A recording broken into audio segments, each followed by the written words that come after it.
The New York Mayor, Michael Bloomberg, has presented the crew of U.S. Airways Flight 1549 with keys to the city. Bloomberg said the five are American heroes. Captain Chesley Sullenberger and First Officer Jeffrey Skiles successfully landed the plane in the Hudson River once the engines failed after flying through a flock of birds. Two senior Pentagon officials are saying decisions are being delayed to withdraw troops from Iraq and sending more to Afghanistan. The officials say the delay will continue until the Pentagon provides President Barack Obama with more details about the risks and implications of the issues confronting him. Both officials say the military is not concerned about the delays, but their concern is about the deteriorating security levels in Afghanistan. Pro-Palestinian and pro-Israeli students scheduled rallies on campus last week. Palestinian supporters canceled the rally at the last minute. Steffi Muliati reports on the pro-Israeli rally.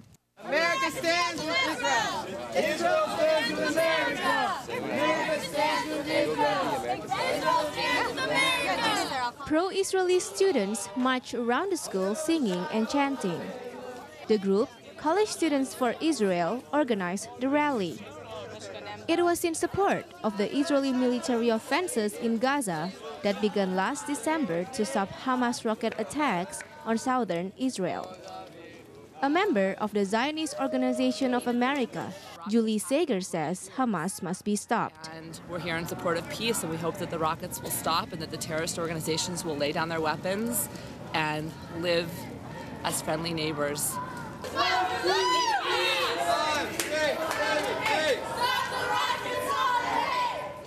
The president of College Students for Israel, Jonathan Mann, says the conflict is a tragedy, but Israel needs to defend its citizens. None of us want this war, not Israelis, not Palestinians, but, for the past 8 years, over 9,000 rockets have been aimlessly fired at Israeli civilians. The Palestinian-Israeli conflict has been going on for 60 years. Most Palestinians view the Gaza Strip as part of the future state, a view also held by most Israelis. Pro-Palestinian student Eric Thornton says he hopes the two sides can reach a peace agreement. In defense of the Palestinian side, Israel wouldn't stop bombarding Gaza Strip for about 2 weeks after United Nations already had an agreement with Israel, I think, to stop bombing, and they still continue bombing.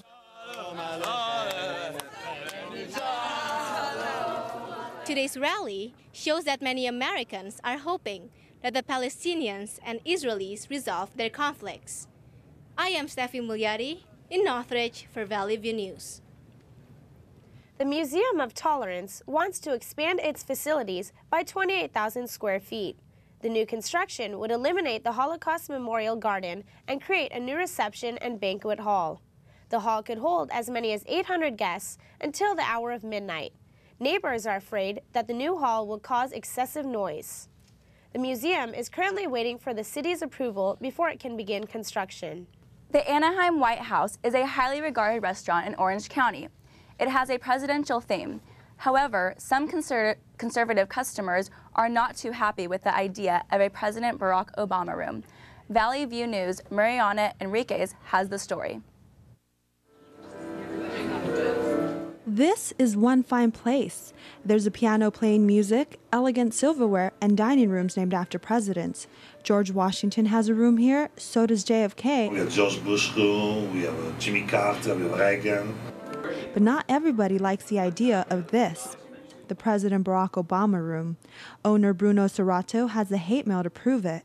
One says, "I am not an Obama supporter. I can never be. I will not be patronizing your restaurant, much less the Obama room." Another says, "Do not insult us with the Barack Obama room. You have no idea whether he's a great leader or a hopeless socialist." People need to know that we still have some kind of ignorance in sort of view out there. But some people are willing to stick with the restaurant. These Republican ladies say they'll be back again. He's our president, and I think it's fine to have a room named after him. I think it's a silly reason not to choose a restaurant just because they've named it. I mean, like I said, like Dorothy said, he's the President of the United States. I think we owe respect to him. And to some, it doesn't matter what room they're dining in. Do you know what room you're eating in? What president's room you're eating in? No, what was it? I don't. I don't know. I was asking. Actually, it's a Ronald Reagan room. I think. It was? Yes. I'm inside one of the more famous rooms, the Richard Nixon room. As for the Barack Obama room, owner Bruno Serrato says the Obama room is here to stay. In Anaheim, Mariana Enriquez for Valley View News. And now we toss it over to Marjani Clark with entertainment, including Grammy winners.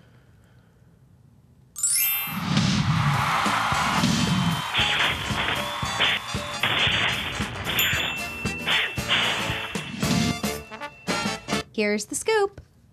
The 51st Annual Grammy Awards took place in Los Angeles last Sunday. Robert Plant and Alison Krauss took home two of the biggest prizes, Album of the Year and Record of the Year. Coldplay won Song of the Year and Best Rock Album. Best Rap Album went to Lil Wayne, who also won Best Rap Performance and Best Performance by a Duo. Other winners included winners like John Mayer for Best Male Pop Vocal, Jennifer Hudson for Best R&B Album, Carrie Underwood for Best Female Country Vocal, and Best New Artist was awarded to Adele. And Grammy performances this year included the best of the best. They included the Jonas Brothers, Stevie Wonder, and Paul McCartney. Also, a very pregnant rapper, MIA, performed Swagger Like Us with Jay-Z, Lil Wayne, Kanye West, and T.I. on her due date. Katy Perry did a colorful performance of I Kissed a Girl. Justin Timberlake, Radiohead, U2, Coldplay, and many others also took the stage. And not only does the Grammys include great performances, but great fashion as well.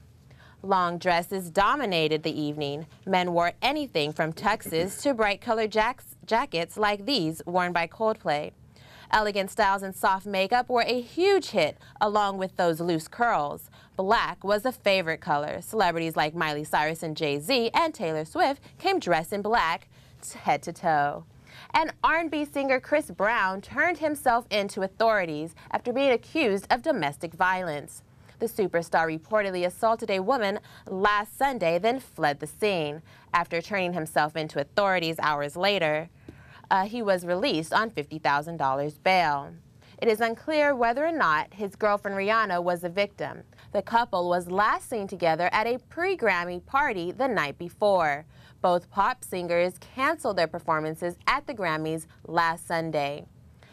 And the stars are aligning once again for Dancing with the Stars Season 8. The lineup includes a Hall of Fame linebacker, singers, and even a wild boy. Steve O from stunt shows like Jackass and Wild Boys is on board. Singer Jewel and her husband, rodeo champion Ty Murray, will be the first couple to compete against each other.